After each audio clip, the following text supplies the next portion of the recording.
J'avais 14 ans, je rentre de l'internat, je soulève mon pull.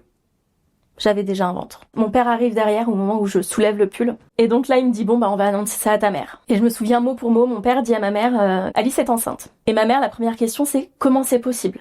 Parce que, je te rappelle, je suis la gamine de 14 ans. Bonjour Alice. Bonjour. Comment tu vas? Ça va très bien, merci. Merci d'être avec nous aujourd'hui, on est très contents de te recevoir. Je suis ravie aussi. Qu'est-ce qui t'a donné envie de venir chez Pluriel aujourd'hui raconter ton histoire? Déjà parce que j'avais envie de raconter mon histoire telle qu'elle s'est passée, avec ma vision des choses et puis un petit peu la façon que j'ai de voir les choses. Donc justement, pour raconter au mieux ton histoire, j'aimerais qu'on revienne pas mal d'années en arrière. Oui. Lorsque tu es au collège, tu es dans un internat, c'est ça? Tout à fait. Est-ce que tu peux me raconter un petit peu le jour où tu rencontres un garçon? Je rencontre ce garçon quelques mois avant de rentrer à l'internat. Je tombe rapidement amoureuse parce qu'il est plus âgé que moi, il a les bons mots, il sait exactement quelle chose me dire pour que je tombe complètement amoureuse. Et vous aviez quel âge tous les deux? J'avais 14 ans et lui avait 18 ans. Et comment ça s'est passé votre rencontre? Toi, il t'a tout de suite plu? Alors, c'était un garçon qui vivait un petit peu dans le cercle d'amis que j'avais. Il était plus âgé, mais voilà, on était dans le même cercle d'amis. On était dans des villages voisins, etc. Donc on se côtoyait beaucoup. Et effectivement, du moment qu'il a pu avoir un contact avec moi, en fait, il m'a pas lâché parce qu'il s'est rendu compte que c'était facile et que je l'adulais en fin de compte. C'était forcément très attirant. Et comment il se comporte avec toi? Comment il est? Il est très présent, toujours là à m'appeler, à m'envoyer des messages en permanence. On passait des heures au téléphone, j'ai même explosé le forfait de ma mère à l'époque. On passait vraiment des heures au téléphone et il faisait tout pour que je sois accro en fin de compte. Et toi, comment tu te sens dans cette relation avec cette différence d'âge? Ah mais moi je me sens très bien, j'avais l'impression d'être la personne la plus importante à ses yeux, je me sentais vraiment très très bien à cette époque. Donc c'est avec ce garçon que tu as tes premiers rapports sexuels, c'est ça? Mon premier rapport sexuel, ouais, tout à fait. Comment tu l'as vécu? Comme je te dis, je m'en souviens pas en fait. J'en ai pas forcément de souvenirs. J'ai pas de sentiment de l'avoir mal vécu, mais j'ai pas de sentiment de l'avoir bien vécu non plus. Je sais que c'est arrivé, mais c'est tout ce que je sais en fin de compte. C'était une époque où je ne savais même pas si j'étais déjà prête à avoir un rapport. Je pense que la question, elle s'est même pas posée. Le rapport est arrivé. J'ai même pas d'avant, j'ai même pas de pendant, j'ai même pas d'après. En fait, je sais que c'est arrivé. Mais pas à un moment où moi j'en avais envie, je pense. On était en 2006, on était à une époque où le consentement n'était pas du tout un sujet qu'on évoquait. Et du coup, est-ce que à ce moment-là, je me suis dit mince, est-ce que j'en ai envie, est-ce que j'en ai pas envie? J'en sais rien. Et après ça, donc après vos premiers rapports, votre relation, comment elle évolue? Est-ce qu'elle se termine? J'ai mon premier rapport avec lui, qui était mon tout premier rapport. Et puis, très rapidement, j'ai quasiment plus de nouvelles. Il a eu ce qu'il voulait, je ne l'intéressais plus. Et j'entends petit à petit d'autres personnes qui ont eu des rapports avec ce garçon. Il rentre à l'internat, lui, et puis j'apprends qu'en fait, il y a eu plein d'autres filles. J'ai de moins en moins de messages. Il est plus du tout présent comme il l'était, quoi. Il a eu ce qu'il voulait, et puis voilà. Quand tu dis rapidement après votre première fois, est-ce que c'est quelques jours, quelques semaines? Alors déjà, il y a eu une seule fois, et c'était très très rapidement, je dirais une semaine. Très rapidement, en fait, je n'existais plus, je ne l'intéressais plus. Pendant le mois d'août, je me rends compte que mes règles n'arrivent pas, mais j'avais des règles assez anarchiques à l'époque. Donc j'ai pas trop fait attention, mais quand même. Je les attendais parce que je savais qu'il y avait eu ce rapport, donc je les attendais un petit peu, et puis elles arrivent pas. Je rentre au collège, donc à l'internat, en septembre, et le premier week-end, j'en parle à des copines. Donc je vais passer le week-end chez une de ses copines, dans le village où il habitait, et j'en parle à deux copines, on décide d'aller le voir. Et de lui dire que, effectivement, j'ai pas mes règles, quoi.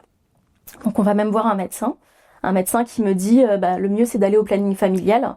Planning familial qui était à 45 minutes de chez moi, sans en parler à un adulte, j'avais aucun moyen d'y aller. Et je vais voir ce garçon où je lui dis donc, j'ai pas mes règles. Et puis comme on a eu un rapport, peut-être que... Et donc il est très très à l'écoute, il me dit mince, on va faire ce qu'il faut, etc. Je rentre chez moi le soir, et en fait il m'appelle et il me dit c'est pas comme ça que tu me récupéreras. Et en fait je comprends que les deux copines avec qui je suis allée le voir lui ont fait penser que je voulais juste le récupérer et que c'était l'excuse que j'avais trouvée pour le récupérer. Est-ce que tu décides d'en parler à un adulte à ce moment-là, à un de tes parents? Pas du tout. En fait, lorsqu'il m'appelle pour me dire ça, moi la seule chose que je me dis c'est ouais, peut-être que j'ai juste envie de le récupérer et que du coup je m'invente ça dans ma tête, voilà. Et mes règles en fait arrivent très rapidement après. Donc des règles que je sais aujourd'hui être des règles anniversaires, c'est-à-dire des petits spottings qui ne sont finalement pas des règles. Donc tu ne fais pas de test de grossesse? Non. Rien du tout. Rien du tout. En fait, le déni commence. Je devais être à 2 mois, je pense, de grossesse. Et le déni commence, c'est-à-dire que à partir de ce moment-là, donc mes règles sont revenues en forme de spotting, mais pour moi c'était un message suffisant. Je n'ai aucun signe extérieur de grossesse. J'ai des photos de classe qui datent du mois d'octobre ou novembre, où je suis comme au mois de juillet, quoi. J'ai aucun changement physique. Donc le temps passe, tu débutes ce déni de grossesse. Est-ce que de temps en temps quand même tu t'y penses, tu dis peut-être que... Eh ben, en fait, j'ai des instants de lucidité. J'ai même une scène que je vois à la cantine où j'en parle très ouvertement à une copine. Mais vraiment comme si la grossesse était avérée, que j'avais fait un test de grossesse, que j'avais fait une échographie. Et vraiment, j'ai cette image dans la tête où je me vois à la cantine avoir cette conversation complètement banale en plus. Enfin, je la banalisais complètement. Est-ce que c'est un vrai souvenir? Est-ce que... Je sais pas, je saurais pas te dire. Mais je suis dans une forme de déni un petit peu en va-et-vient, quoi. Et début décembre, je commence à sentir quelque chose bouger dans mon ventre dans ma chambre d'internat. Donc je te laisse imaginer la scène, je suis dans ma chambre d'internat. Donc c'était des petits box, c'était même pas une chambre, hein, c'était des petits box avec une petite croix au mur, parce que j'étais dans un collège catholique. Et donc je sens un truc bouger dans mon ventre, je comprends immédiatement. Je sais ce qui se passe. J'ai eu un rapport au mois de juillet, j'ai pas eu mes règles par la suite, je sais ce qui se passe. Et là en fait, je pense que sans m'en rendre compte, je me renferme sur moi-même complètement. Et tu m'avais raconté qu'un jour, sur cet internat catholique, tu as une conversation avec une surveillante. C'est ça. En fait, ma surveillante me demande, un petit peu dans la file avec d'autres enfants, enfin d'autres camarades autour, Alice, est-ce que tu as tes règles? Donc je te laisse imaginer une gamine de 14 ans à qui tu dis ça devant d'autres élèves. Je me suis un peu braquée. Et je lui ai dit, bah oui, pourquoi tu me dis ça? Oui, oui. Et je balance un petit peu la conversation comme ça. Et puis on part en vacances. Et en fait, pendant les vacances, je me souviens avoir bu du champagne avec mes parents. Cette scène, je la vois vraiment. Je bois du champagne avec mes parents, mais à ce moment-là, je suis revenue dans mon déni. J'ai toujours aucun signe, j'ai toujours rien. Et à la rentrée de janvier, en fait, cette pionne me convoque. Et elle me dit, Alice, viens, il faut que tu m'aides à programmer l'enlèvement des décorations de Noël. Donc je lui dis, ok. Je pense qu'au fond de moi, je savais ce qu'il était en train de se passer. On va dans une classe, et là, elle me dit, écoute, Alice, je vais te dire les choses. Si tu veux pas me les dire, moi, je vais te les dire, et puis tu vas juste me dire oui ou non. Et là, je me suis effondrée en larmes. Je lui ai expliqué tout ce que je viens de t'expliquer là, vraiment du début à la fin. Toutes les différentes étapes, enfin vraiment tout. Et elle a été merveilleuse. Je la remercie. Elle m'a emmenée à l'infirmerie, parce que forcément, j'ai beaucoup pleuré. Donc après, il y avait cours, etc. Donc elle m'a emmenée à l'infirmerie. Ensuite, je suis retournée en cours. Et après que je sois retournée en cours, le directeur est venu me chercher. Donc scène qui pourrait paraître hyper dure, en fait non, pas du tout. Parce qu'encore une fois, j'étais dans un établissement qui était absolument merveilleux. Je te rappelle quand même que c'était un établissement donc catholique avec des sœurs dominicaines. C'était les sœurs qui nous faisaient le repas le matin et le soir. Enfin voilà, pour t'imaginer un petit peu le truc. On était 150 dans le collège, donc c'était pas un truc énorme, quoi. Sur le moment, comment tu expliques que cette surveillante, elle ait senti quelque chose? Sincèrement, j'en sais rien. Est-ce que c'est parce que je me suis renfermée? J'étais quelqu'un de très solaire, toujours à beaucoup rigoler, etc. Est-ce que je me suis renfermée? Je ne sais pas. Est-ce que les moments de lucidité que j'ai eus où j'en ai parlé ont fait que les élèves ont alerté la surveillante?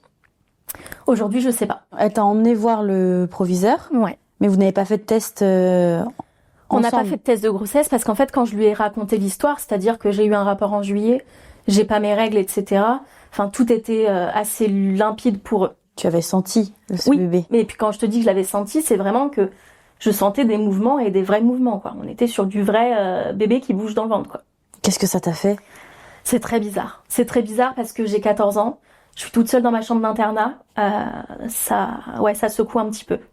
Et quand tu te retrouves devant le proviseur du collège, de l'internat, c'est En fait, hyper si impressionnant. tu veux, Qu'est-ce que tu lui dis? Qu'est-ce qu'il te dit? c'était un monsieur tellement humain. Déjà, avant même cette histoire, c'était quelqu'un en qui j'avais une entière confiance. La surveillante aussi. Leurs mots ont tout de suite été tellement bienveillants et dans l'accompagnement que je pense que je me suis pas sentie, tu sais, comme une ado prise en faute. J'ai pas senti que j'étais un problème. J'ai senti que il m'amenait tout de suite la solution, tu vois. Donc il y avait pas du tout ce sentiment d'être jugée ou autre. Donc là, il te dit de contacter tes parents, de rentrer. C'est ça, donc je prends le bus pour rentrer chez moi. Pour la petite anecdote, il a appelé ma mère entre-temps. Pour essayer de lui faire comprendre les choses, mais doucement, d'accord, pour amener le truc. Et en fait, il lui a dit, Alice a pris du poids. Quand je suis arrivée à la maison, ma mère me dit, Alice, je t'ai fait des courses. Je t'ai acheté des concombres parce que t'aimes bien ça. En fait, ma mère voulait me mettre au régime, elle avait pas compris le message. Voilà. Donc elle m'a acheté ce qu'il fallait pour me mettre au régime. Quand elle m'a dit ça, moi j'étais un petit peu partagée, j'étais un peu en colère. Parce que je me suis dit, mince, il a commencé à lui dire les choses, mais bon, par chance, elle a rien compris, donc... Donc je rentre de l'internat, au départ, je suis avec ma maman, et puis ma sœur et mon papa arrivent un peu plus tard.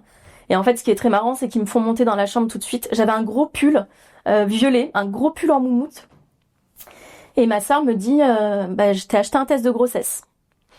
Donc tout s'est fait le matin, d'accord. Je soulève mon pull. J'avais déjà un ventre. Je te dirais pas que j'avais un ventre de 6 mois et demi, 7 mois comme j'étais, mais j'avais déjà un ventre. Et ça a été... Elle m'a dit, bon, y a pas besoin de test. Mon père arrive derrière au moment où je soulève le pull. Bon, et donc là, il me dit, bon, on va annoncer ça à ta mère. Donc là, on descend. Et je me souviens mot pour mot, mon père dit à ma mère, Kisma, c'est son prénom, Kisma, assieds-toi. Elle lui dit, qu'est-ce qui se passe? Tu me fais peur? Mais elle en rigole, vraiment, elle en rigole, quoi. Il lui dit, écoute, c'est déjà assez difficile comme ça, assieds-toi. Et là, il lui dit, pareil, de but en blanc, un peu comme ma sœur l'avait fait, Alice est enceinte. Donc moi, je me revois quelques mètres plus loin avec ma sœur, j'avais un petit peu de vernis sur le doigt et j'étais comme ça. C'est un petit peu en crise de nerfs. Et ma mère, la première question, c'est comment c'est possible?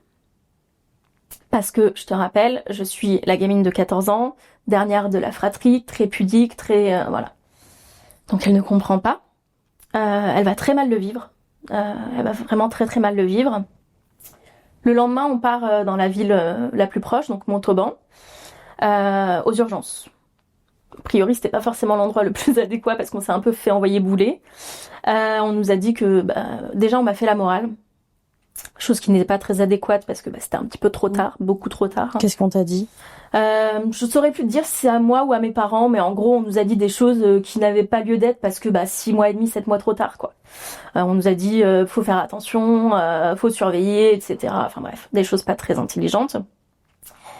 On va dans des magasins pour trouver des vêtements. Donc ma mère accepte pas trop que je vais au rayon femme enceinte. C'était très très compliqué pour elle. Donc on va au rayon grande taille. Avec des mots très durs, mais parce que c'était vraiment très très dur pour elle d'accepter ça. Elle avait eu deux filles avant moi, on était 4 enfants. Elle avait eu 2 filles avant moi, on avait toutes eu nos problématiques, etc. Et je pense que là j'étais un peu la goutte d'eau, quoi. La dernière qui fait la grosse bourde à pas faire, quoi. Donc on m'achète des vêtements, on rentre à la maison, et le dimanche soir, ma sœur prend l'annuaire. Et en fait elle recoupe page blanche et page jaune, et elle appelle une gynéco chez elle. D'accord, donc elle cherche le nom d'une gynéco et elle la cherche dans les pages des personnes. Donc ça doit être les pages blanches, je crois. Elle l'appelle chez elle le dimanche soir. Donc la femme l'envoie bouler, mais lui dit venez demain midi. Donc le lendemain midi, elle nous reçoit. Et encore une fois, une personne extraordinaire. Je suis tombée que sur des personnes extraordinaires pendant tout mon parcours. Qui nous fait l'échographie, qui nous fait pas de leçon de morale, à part dire à ma sœur qu'on n'appelle pas les gens le dimanche soir chez eux,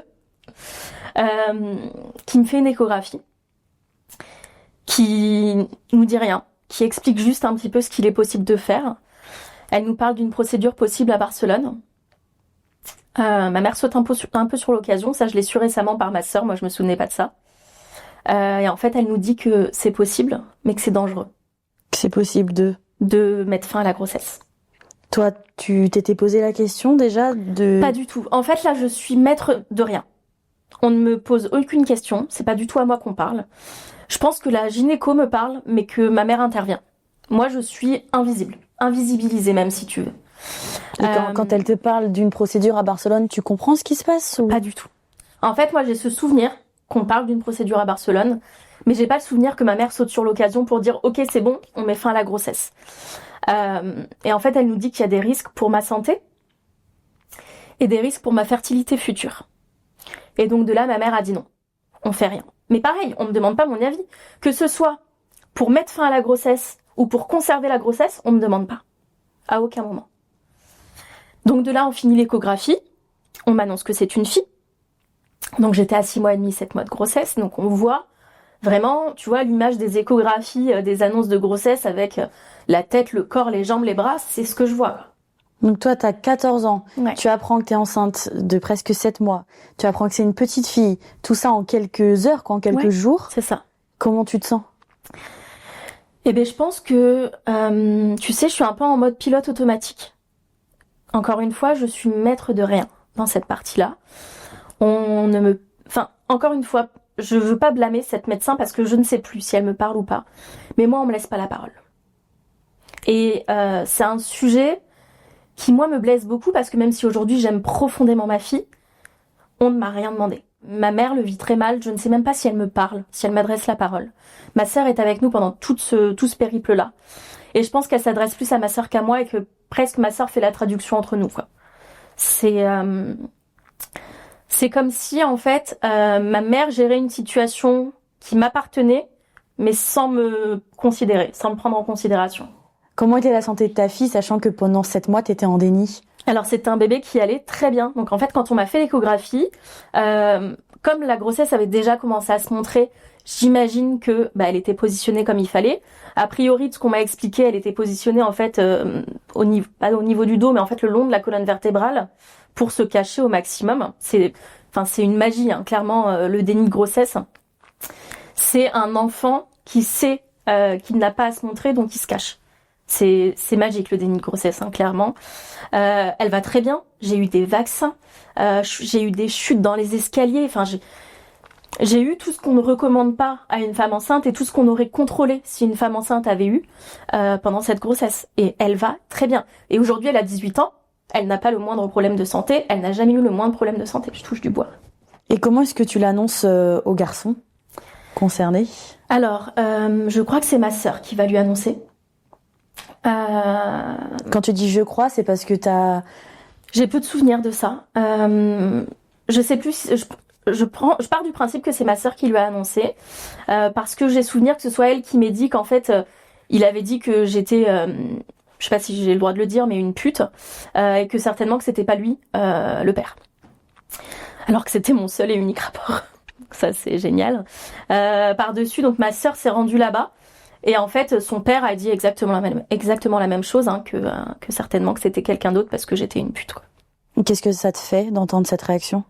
Rien, parce que moi je suis droite dans mes bottes. Moi je sais ce qu'il en est. En fait, si tu veux, si j'avais eu un doute, je pense que ça aurait été compliqué à vivre, mais j'en avais pas, donc. À ce moment-là, t'es pas amoureuse de lui? À ce moment-là, je pense que je me dis, je suis enceinte, j'ai son bébé dans le ventre, je vais donner naissance à cet enfant, je vais le garder. Moi j'aimerais bien que mon enfant il ait un père, quoi. Donc c'est pas de l'amour, c'est plutôt l'idéalisation de la famille. De me dire j'ai pas envie d'avoir un enfant toute seule, quoi. Tu vas en cours? Donc je vais en cours, donc tout ça se passe autour du 15 janvier, d'accord? Je vais en cours jusqu'au 10 février, d'accord?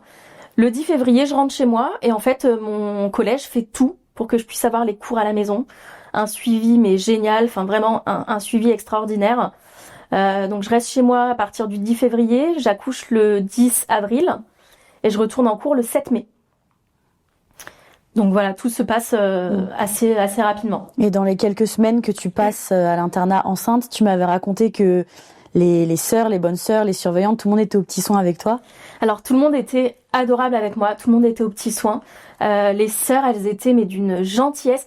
J'aurais jamais imaginé ça. Et même aujourd'hui à 33 ans, tu vois, quand je pense à tout ça, je me dis que c'est quand même une très très belle expérience parce que c'était toute l'humanité qui pouvait exister sur cette terre en fait, réunis en une seule et même situation. J'ai eu énormément de chance. Pour te donner un exemple, une personne que je pensais être une copine me faisait des réflexions sur mon poids, me traitant de grosse vache, hein, très clairement. Je peux te dire qu'elle s'est fait reprendre par la surveillante.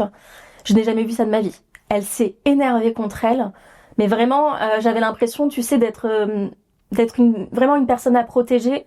C'était hyper important pour moi et hyper gratifiant parce que c'était pas la première fois que j'avais ces petites remarques de sa part, donc je me suis sentie vraiment protégée. Les bonnes sœurs me disaient tu nous montreras des photos, on a hâte de la voir, et puis elles avaient toujours un petit mot gentil quand elles me voyaient arriver avec mon ventre rond, elles avaient toujours un sourire. Enfin, C'était toujours vraiment très bienveillant. Quand j'ai accouché, quand je suis retournée au collège, le vendredi, le corps enseignant avait rempli la soupe de cadeaux. Alors c'était pas des petits cadeaux, hein. On était vraiment à l'époque, je me souviens, il y avait une grosse fleur tapis d'éveil de chez Verbaudet.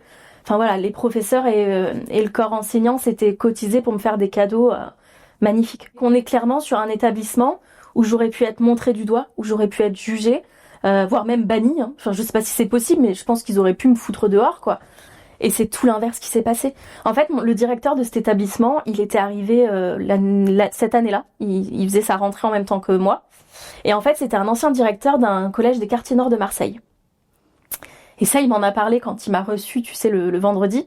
Et donc, des situations comme ça, il y a souvent été confronté dans des cas de familles avec des problèmes, etc. Donc, je pense que pour lui, c'était en fait tout naturel. Il a pas surjoué, il s'est pas dit, bah mince, faut que je fasse comme ça. Non, je pense que c'était totalement naturel pour lui. Est-ce que tu te rappelles avoir subi des regards, que ce soit à l'école ou même à l'extérieur, hein, dans la rue par exemple? Comment tu te sentais, honteuse, fière? Alors ni fierté ni honte, sûrement pas de fierté. Vraiment, je pense que j'étais très lucide quant à ma situation, de savoir que c'était pas normal et qu'il y avait aucune fierté à avoir. Encore une fois, ça c'est propre à chacun, mais moi je ressentais pas du tout de fierté. Je savais que la situation n'était pas normale. Je pense que j'avais cette lucidité-là, de par mon éducation, je ne saurais te dire, mais voilà. Au collège, j'avais beaucoup, tu sais, tous les enfants, enfin tous les camarades qui venaient mettre leur main. C'était dérangeant, mais c'était toujours mieux que d'être montré du doigt. J'ai pas le souvenir de jugement, mais en fait, je pense que j'ai vécu tellement de choses positives dans mon histoire que je pense que quelque part, j'ai peut-être mis un voile sur les choses négatives. Est-ce que j'ai voulu retenir que les choses positives? Est-ce qu'elles étaient tellement nombreuses que en fait ça éteint complètement les choses négatives? La seule chose, c'était après mon accouchement, dans le village, il y avait une certaine partie de la population qui montrait du doigt ma fille, notamment quand ma sœur sortait avec elle, comme la fille de l'autre traînée. Moi j'ai eu une césarienne, du coup je sortais pas beaucoup le premier mois, donc c'était ma sœur qui sortait et souvent elle avait ma fille en porte-bébé. Et elle était montrée du doigt en disant c'est la fille de l'autre traînée, notamment par à l'époque la femme du directeur de la poste du village, dans la boulangerie devant tout le monde, qui a clairement dit ça ouvertement. Et ma sœur n'a rien dit sur le moment parce que elle avait ma fille contre elle, mais par la suite elle s'en est pas dérangée. Et est-ce que tu as eu un suivi psychologique pendant ta grossesse? J'ai eu aucun suivi psychologique, ni pendant la grossesse, enfin pendant la fin de grossesse, ni par la suite. Et pour moi, c'est un gros manque. Déjà, pour revenir au départ, donc tu sais, quand on m'a dit toutes les possibilités, je pense que c'était pas une gynéco de me parler de tout ça. Je pense que c'était un psychologue d'évoquer ces sujets-là, de voir ma façon de réagir, parce que je pense que c'est leur métier, mais d'avoir vraiment un rendez-vous avec quelqu'un dont c'est le métier de travailler sur la psychologie, notamment un pédopsychiatre même ou un pédopsychologue, je ne sais pas. Mais je pense que ça devrait être, une évidence. Je pense que dans mon suivi tel qu'il a été, du moment où j'ai appris ma grossesse jusqu'à la suite, je pense que ça aurait dû exister. Et je suis persuadée que ma vie aurait été différente par la suite si ça avait existé. Oui, parce que tu m'avais dit que c'était pas seulement la vie d'une jeune fille qui était chamboulée, mais aussi celle d'un bébé qui a rien demandé. C'est ça. En fait, si tu veux, on ne sait pas comment les choses auraient pu se passer. Tu fais naître un enfant par un enfant de 14 ans, parce qu'à 14 ans, on est un enfant. On ne sait pas ce qu'il aurait pu se passer. Moi, j'étais encadrée. J'avais ma sœur, j'avais ma mère, j'avais mon père. J'étais très encadrée. Mais si je l'avais pas été, qu'est-ce qu'il aurait pu se passer? On entend trop souvent des drames de mamans qui commettent des horreurs, etc. Mais parce que souvent, c'est lié au psychologique. Et là, on a laissé une enfant de 14 ans avoir un enfant sans aucun suivi psychologique. Et pour moi, c'est pas normal. Avec tes parents, ensuite, avant que le bébé arrive, est-ce que vous lui préparez une chambre? On prépare une chambre, on prépare ma chambre d'ailleurs. En fait, mon père avait refait ma chambre très peu de temps avant qu'on apprenne ma grossesse. Et c'était une chambre, en fait, qui était ultra adaptée à un bébé. C'était un bébé fille en plus. C'était un magnifique papier peint mauve très clair. Enfin, la chambre était ultra adaptée. Donc, mes parents ont acheté les meubles qu'il fallait. Enfin, ma mère, parce que mon père était militaire, il était en Côte d'Ivoire à l'époque. Donc ma mère a acheté tout ce qu'il fallait. Je me souviens avoir été avec elle d'ailleurs dans le magasin. Mais elle a préparé vraiment les choses comme si c'était son enfant qui était à naître. Et est-ce que tu te souviens le jour de ton accouchement? Je me souviens le jour de mon accouchement. Donc on m'a annoncé quelques jours avant que j'aurais une césarienne programmée. Et en fait, le jour de mon accouchement, pour te dire à quel point j'étais spectatrice de tout ça et vraiment pas actrice, je suis partie en salle d'opération pour ma césarienne avec un sourire, comme si en fait j'étais une enfant qui allait récupérer une poupée à Noël. Vraiment, c'était un manque de lucidité, un manque d'intelligence émotionnelle, je pense, de comprendre ce qu'il allait se passer, quoi, que j'allais donner naissance à un enfant et qu'après, pendant toute ma vie, j'aurais la responsabilité de cet enfant. Et en voyant le jour de la césarienne approcher, comment tu te sentais? Aucun stress. Vraiment, je visualisais ça vraiment comme un poupon qu'on allait me mettre dans les mains, quoi. J'avais aucune conscience de la réalité des choses parce que j'avais 14 ans et parce que j'ai pas été préparée psychologiquement à ce qui allait se passer en fait. On m'a fait un scanner. Enfin, je suis pas sûre que le terme ce soit vraiment scanner, mais en gros un scanner du bassin pour savoir si je pouvais donner naissance ou pas. Le résultat est revenu que je ne pouvais pas donner naissance. Par la suite, quand j'ai eu mon autre fils, enfin mon fils, on m'a dit que potentiellement ça avait été une césarienne de complaisance pour éviter d'avoir à me faire accoucher par voie basse. Alors que la césarienne a été pour moi une souffrance sans nom. Pendant 1 mois, j'étais quasiment immobilisée tellement je souffrais. Enfin voilà. Donc a priori, ça aurait été une césarienne de complaisance, mais je n'en sais rien. Est-ce que pendant la césarienne et juste après, est-ce que tu t'es sentie traitée différemment par les médecins et sages-femmes par rapport à ton âge? J'ai été chouchoutée. La gynéco, en fait, on m'a pas autorisé à ce que quelqu'un soit avec moi pour la césarienne. Et la gynéco, quand elle est rentrée dans le bloc et qu'elle a vu que j'étais toute seule, elle a tapé un scandale en disant comment ça se fait que cette gamine elle soit toute seule, machin. J'avais une merveilleuse sage-femme avec moi, hein. Elle était très gentille, mais la gynéco pensait que ma sœur m'accompagnerait et ça n'a pas été autorisé et elle n'était pas au courant. Toi, tu aurais aimé que ta sœur vienne avec toi? Oui, je pense. Alors, c'était pas forcément un besoin que je ressentais. Encore une fois, j'étais dans un déni complet de ce qui se passait, donc voilà. Mais je pense que j'aurais préféré. Après, la sage-femme qui s'est occupée de moi, elle était adorable. Elle m'a raconté que sa sœur avait eu un enfant à 16 ans. Enfin voilà, elle a été adorable. J'avais du Goldman qui sonnait en fond. C'était génial. J'étais à moitié en train de m'endormir. Enfin voilà, vraiment, j'ai un souvenir, mais pas lucide du tout de la situation, quoi. Et puis après, les sages-femmes, j'ai été mais chouchoutée, vraiment. Elles ont été adorables avec moi. On dirait tout sauf un accouchement, ce que tu me racontes. Non, mais vraiment, mais je te promets. C'est pour ça que je te dis, quand je vois comment j'ai vécu le truc, je pense que c'est parce que j'ai pas été préparée psychologiquement. Mais à l'inverse, ça aurait pu être tout l'inverse et que je vive un cauchemar parce que je n'avais pas été préparée psychologiquement, tu vois. Donc, à ce moment-là, ta fille arrive, donc Emma. Qu'est-ce que tu ressens quand tu la vois pour la première fois? Alors, quand Emma arrive, on va reparler de la césarienne, mais je suis très très douloureuse vis-à-vis de par rapport à la césarienne. Du coup, c'est pas trop moi qui m'en occupe, c'est surtout ma sœur ou les sages-femmes. Moi, on me force à marcher, je suis très douloureuse, donc en fait, je suis purement sur l'égoïsme de l'enfant de 14 ans. Hein. Parce que quand on a 14 ans, on est vraiment dans un âge ultra égoïste, et moi, je ne vois que mes douleurs. Je vois mon bébé, effectivement, je l'aime, les gens viennent me voir, m'amènent des cadeaux pour elle, etc. Je vois ce qui se passe, je vois l'effervescence, mais je pense que ce que je kiffe, c'est surtout qu'on s'intéresse à moi, quoi. Il n'y a pas du tout de bah tiens, j'ai donné naissance à un enfant, waouh, c'est mon bébé, je l'aime plus que tout. Oui, j'ai ce sentiment d'amour, mais c'est pas, je me rends pas compte encore une fois. L'accompagnement psychologique que je n'ai pas eu fait que je pense que je vis les choses en tant que spectatrice, pas du tout en tant qu'actrice. Et à quel moment ça se brise un peu ce truc de tu es spectatrice?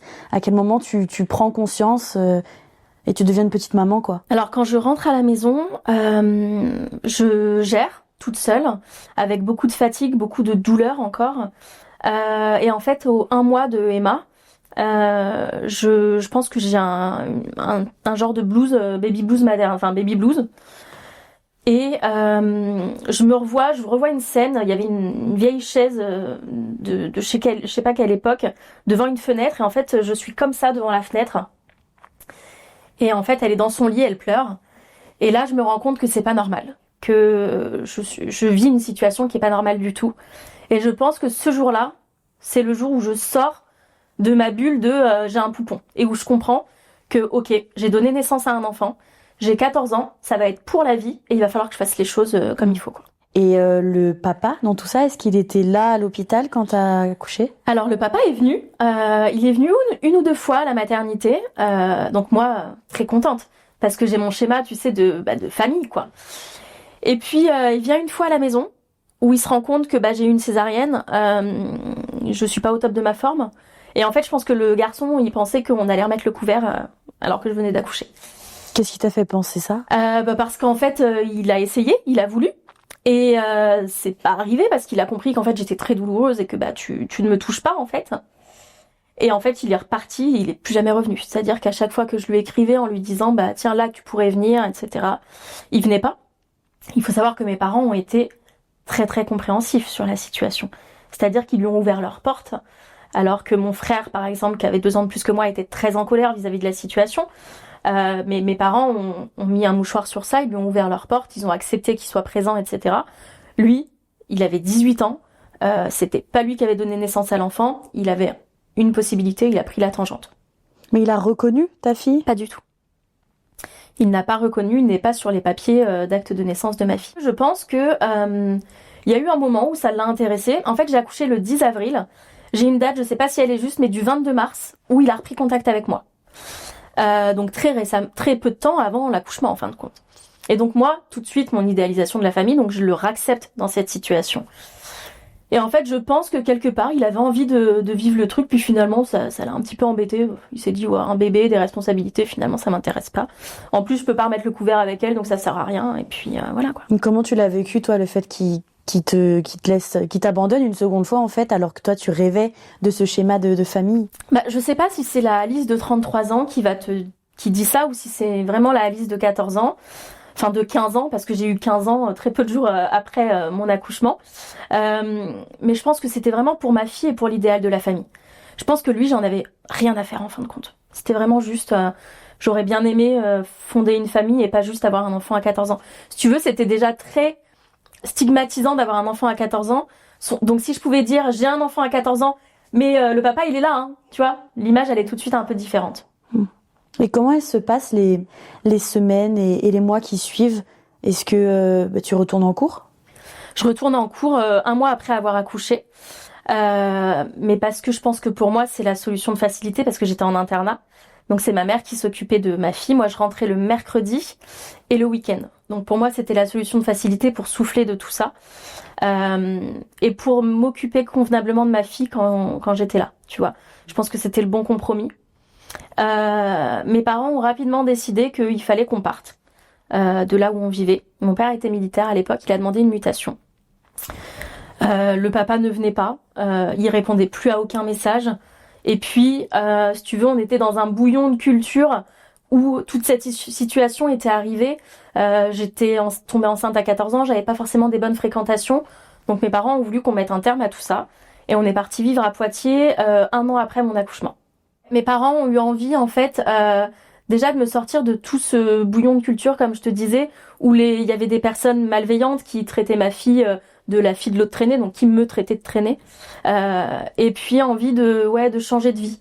Après, il y a eu aussi une petite période où, quand on est arrivé à Poitiers, ma mère disait que c'était la fille de ma sœur, de ma grande sœur.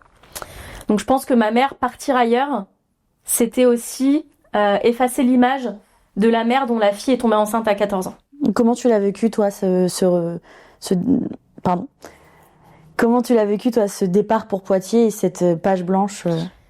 Je crois que j'étais contente de partir. Déjà parce que je suis fille militaire, donc on a toujours bougé.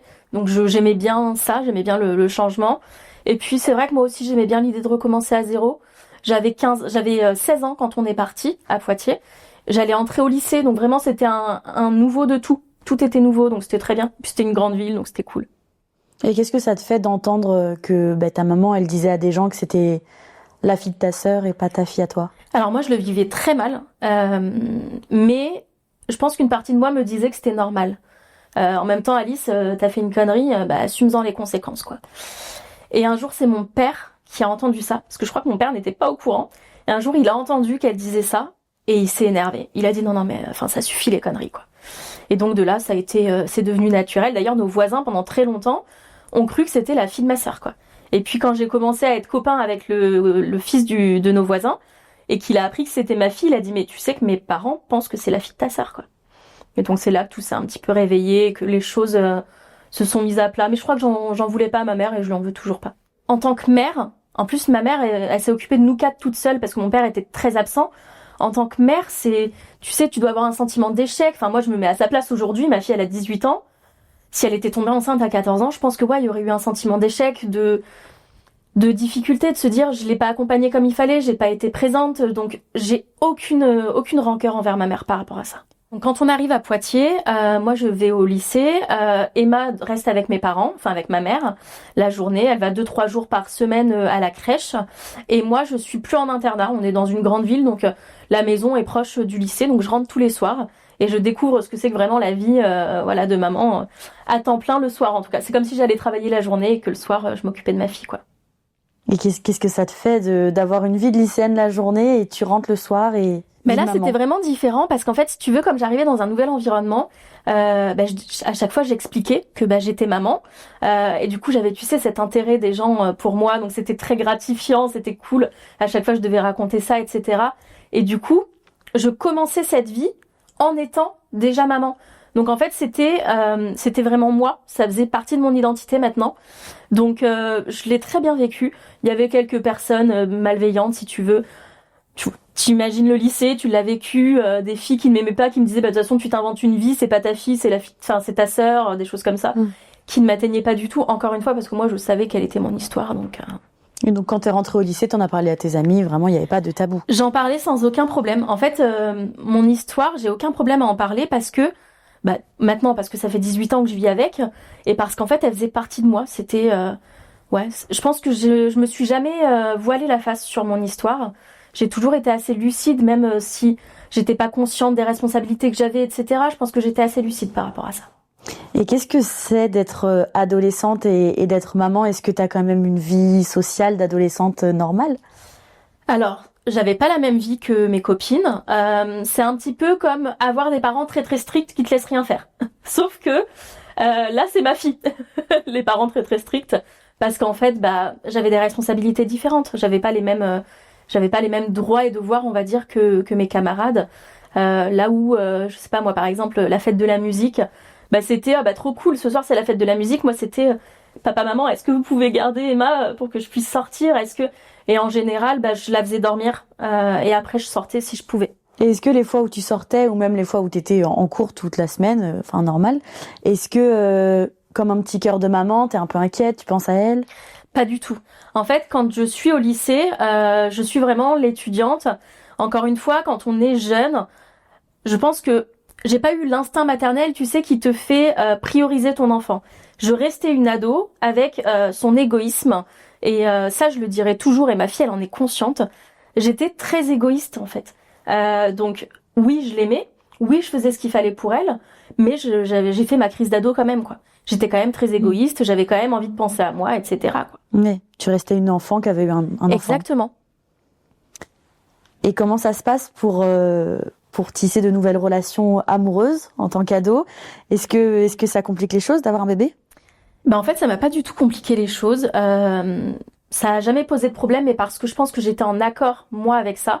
Tu sais, je pense que dans la vie, quand tu te fais une tare de quelque chose, tu te compliques toi-même la vie. Alors que si c'est quelque chose que tu acceptes, les gens, ils sont forcés d'accepter en fin de compte. Et j'ai une anecdote super sympa par rapport à ça. J'ai le souvenir d'un petit copain qui était venu passer l'après-midi à la maison. Et en fait, quand sa mère l'a déposé ou est venue le chercher, je sais plus, elle m'a vue avec ma fille dans les bras. Elle m'a dit « Oh, mais elle est mignonne, c'est ta petite sœur ». À l'époque, elle avait 4 ans. Et je dis « Non, c'est ma fille ». Et en fait, elle a eu une non-réaction. Mais une non-réaction qui était merveilleuse, quoi. Elle m'a dit « Ah d'accord, génial ». Et en fait, à chaque fois qu'on faisait des trucs, ma fille était conviée de manière tout à fait logique. Quand on partait en vacances à l'île d'Oléron, ma fille était avec nous. En fait, ma fille était acceptée comme une partie de moi tout à fait logique. Mais comme n'importe qui le ferait. Mais moi, ça me semblait juste merveilleux, en fin de compte. Donc tu en parlais à tes petits copains au début de vos relations, au fait j'ai une fille? Et bien en fait, quand t'es au lycée, c'est au lycée que tu rencontres en fait tes petits copains généralement. Ils le savaient parce que ça faisait partie de moi en fin de compte. Tu vois, t'as ce côté où je te dis que j'étais très égoïste, mais malgré tout, je parlais de ma fille, mais parce que je pense qu'aussi à 16 ans, t'aimes qu'on s'intéresse à toi. Et moi, quand je disais j'ai eu un enfant, tout le monde s'intéressait à moi, donc forcément c'était super cool. Et j'imagine aussi que après cette grossesse, ton corps a changé. Tu m'avais raconté une consultation chez le kiné à l'âge de 17 ans. Est-ce que tu peux me raconter? Alors déjà, ce qu'il faut savoir, c'est que donc j'ai eu 7 mois de grossesse en quelques jours, donc mon ventre a craqué. J'ai une carte routière sur le ventre, hein. C'est-à-dire que les vergetures qu'une femme peut avoir, quand un ventre craque en quelques jours, c'est tout le ventre qui craque, d'accord? Donc j'ai pas les petites vergetures sur le côté, c'est vraiment une carte routière sur tout le ventre. Et ensuite, effectivement, un jour, j'ai une douleur au trapèze, au point d'être bloquée, et en fait, mon médecin m'envoie chez le kiné. Et le kiné fait sa consultation tout à fait normalement. Et en fait, il me dit vous êtes sportive? Et je lui dis non. Il me dit vous faites pas un sport de haut niveau? Je lui dis ah non, pas du tout. Il me dit vous avez eu un accident de voiture? Je lui dis non, j'ai pas eu d'accident de voiture. Et puis on continue et je lui dis à 14 ans, j'ai eu un enfant. Et là, je vois son regard s'illuminer, il me dit ah non mais tout s'explique. Il me dit en fait vous êtes complètement bousillé. En fait, mon corps avait donc construit un bébé sur le corps d'une ado en construction elle-même. Donc c'est-à-dire que c'est un corps en construction qui a construit un bébé. Je te laisse imaginer un petit peu le bazar. Et du coup, mon corps a morflé, sauf que je m'en étais pas rendu compte. Et effectivement, j'ai énormément de problèmes au niveau des genoux, notamment au niveau des hanches, etc. Pas des problèmes qui me handicapent dans la vie, mais qui, je pense, sont liés à ça. Je pense que j'ai une façon de voir mon vécu qui est toujours sur un mouchoir hyper positif. Parce que moi, tout ce que je me dis, c'est que c'était trop cool que ce mec, il pense que j'étais une sportive de haut niveau, alors qu'en fait, j'avais juste eu un enfant, quoi. Vraiment, je sais pas, peut-être que je suis dans un déni, j'en sais rien de la situation, mais j'ai toujours un mouchoir très positif sur tout ça. Donc tu m'as dit que 6 ans plus tard, toi à ce moment-là tu as 20 ans, Emma a 6 ans, le père de ta fille essaie à nouveau de rentrer dans votre vie. Comment est-ce que tu gères la situation? C'est ça, donc en fait pour t'expliquer un petit peu, mes parents m'ont permis de continuer mes études, donc j'ai eu mon bac, ensuite fait une école de commerce. Pendant ma première année d'école de commerce, le père de ma fille revient vers moi parce que ses copains commencent à avoir des enfants, parce que lui à l'époque il a du coup 25, 24 ans peut-être, et il se dit cool, moi aussi en fait j'ai un enfant, tous mes copains sont en train d'avoir des enfants, moi aussi j'ai un enfant, donc il me recontacte.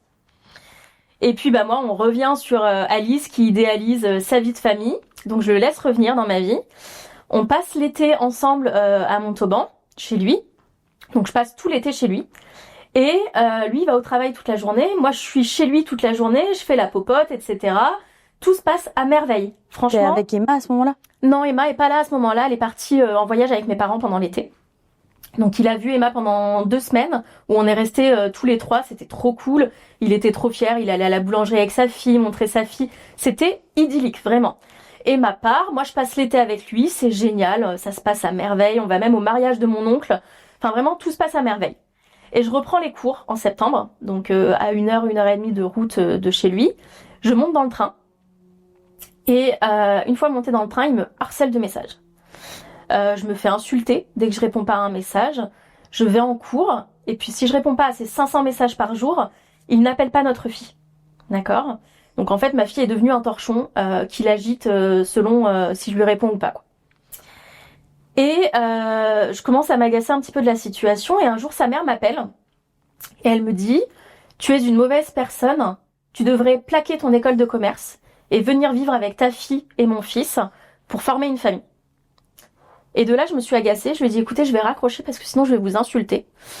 Non, je ne plaquerai pas mon école de commerce pour que votre fils m'abandonne dans 2 semaines. Et de là, j'ai coupé tout contact avec eux. Parce que lui, ça faisait déjà plusieurs semaines qu'en fait, il traitait ma fille comme un torchon. Que dès que je répondais pas, en fait, assez à ses messages dans la journée, il ne l'appelait pas le soir. Donc en fait, il me faisait payer. Et il faisait payer à ma fille le fait de pas lui répondre. Donc j'ai mis un terme à tout ça. 1 an après, à peu près, on en a parlé avec ma fille. Et elle s'est rendue compte de la situation. Elle a très bien compris du haut de ses 7 ans ce qui se passait. Et du fait que il en valait peut-être pas la peine, quoi. T'étais en école de commerce, donc t'as eu quand même en étant maman très jeune, l'opportunité de passer des diplômes, de faire des études. En fait, j'ai passé mon bac, d'accord. Et puis après avoir passé ce bac, je me suis dit tiens, je peux passer un concours d'école de commerce que j'ai réussi haut la main et je me suis dit bon bah cool. Donc j'ai fait cette école de commerce, mes parents se sont occupés de ma fille pendant que je faisais cette école de commerce. J'ai eu mon diplôme. En fait, mes parents ont tout fait pour que ma fille et moi on ait un avenir. C'est-à-dire que aujourd'hui, un parent qui se rend compte que sa fille de 14 ans elle est enceinte et qui la fout à la rue ou qui l'envoie en foyer parce qu'elle est enceinte en disant bah t'as fait une bêtise, bah va-t'en quoi. Et ben en fait tu mets deux personnes dans l'embarras. Alors que ce qu'ont fait mes parents, ils ont aidé deux personnes à s'élever dans la vie. Aujourd'hui j'ai 33 ans. Ma fille, elle a 18 ans, on a une très jolie vie. Elle a eu son bac cette année, tu vois. Moi, quand j'ai passé mon bac, elle était dans mes pattes pendant que je faisais mes révisions. Bah, elle a eu son bac cette année, elle va rentrer dans la gendarmerie. Et tout ça, c'est parce que, en fait, des parents ont dit, OK, c'est arrivé, mais on va t'accompagner pour que les choses se passent correctement. Aujourd'hui, Emma a 18 ans, elle a eu son bac, donc cet été. On a une relation qui a été très longtemps conflictuelle, parce qu'en fait, j'étais très dure avec elle. Je l'ai traitée d'une manière très très dure parce que la peur qu'elle fasse les mêmes erreurs que moi. Donc j'étais très stricte avec elle, très dure. Et ça va mieux depuis ses 18 ans en fait. Parce que quand elle a eu 18 ans, en plus elle fait 2 têtes de plus que moi, hein, donc quand elle a eu 18 ans, si tu veux, je me suis dit bon, t'as plus trop rien à dire là. Elle a 18 ans, elle est pas tombée enceinte à 14 ans, elle a fait les choses comme il fallait. Maintenant tu la laisses faire sa vie. Donc c'est toujours un peu difficile par moment. Je sens que je suis un peu une mère un petit peu dure, mais aujourd'hui ça va quand même beaucoup beaucoup mieux. Mais le fait d'être tombée enceinte à 14 ans, ça t'a rendu stricte? Le fait d'être tombée enceinte à 14 ans et d'avoir eu une fille. Je pense que la pauvre, si ça avait été un garçon, j'aurais sûrement été moins dure avec elle. Mais là, en fait, elle était moi. En fin de compte, j'ai fait un transfert horrible qui lui a pourri la vie. Mais aujourd'hui, à 18 ans, je crois pouvoir dire qu'elle est heureuse et puis qu'elle est épanouie. Aujourd'hui, tu fais des vidéos sur les réseaux sociaux pour parler de ton histoire. J'ai vu qu'avec ta fille aussi, vous vous affichez ensemble. Dans quel but? Est-ce que tu as un message à faire passer? Alors en fait, quand j'ai commencé TikTok, je me suis dit, au départ, je racontais un petit peu ma vie sentimentale. Et puis un jour, je me suis dit, tiens, je vais raconter cette histoire parce que j'avais souvent été contactée plus jeune par des médias pour en parler, mais j'aimais pas du tout l'orientation qui était donnée au sujet. C'était toujours très dramatique sur des situations très difficiles. Et moi, je ne voulais pas dire, j'ai eu un enfant à 14 ans, ça s'est super bien passé, tout est rose. Parce que malheureusement, mon histoire, c'est l'image qu'elle peut renvoyer. Et du coup, j'acceptais pas trop ces convocations-là. Et je me suis dit, bah tiens, je vais en parler. Mais je vais en parler à ma façon. Je vais raconter, moi, mon histoire. Donc, chose que j'ai faite, juste pour en parler de but en blanc, comme ça, j'ai eu des commentaires absolument odieux de personnes qui me sexualisaient, en fait, sans chercher à comprendre que potentiellement, à 14 ans, dans une époque où le consentement n'était pas un sujet, bah non, tu n'es pas une enfant de 14 ans qui a voulu avoir un rapport avec un mec de 18 ans. C'était pas forcément volontaire. Donc j'ai voulu en parler, parler du fait que oui, moi ça avait été très beau, que moi mes parents m'avaient aidé, mais que ça se passait pas toujours comme ça, et passer le message aux gens aussi que effectivement aider un enfant qui a une situation pareille, c'est aider deux personnes, et l'adolescente et l'enfant à naître. Je voulais aussi passer le message du consentement, expliquer aux jeunes filles que quand on est jeune, qu'on est amoureuse d'un garçon, on est persuadé d'être amoureuse de ce garçon, on est persuadé à 15 ans, 14 ans que c'est l'amour de notre vie.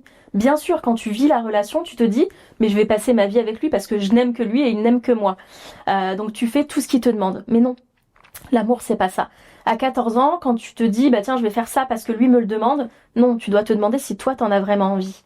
Et je pense qu'aujourd'hui, une fille qui se retrouve dans cette situation-là, de le faire pour le paraître, pour dire moi aussi je l'ai fait, pour dire je le fais parce que sinon il va me quitter, ça devrait pas exister.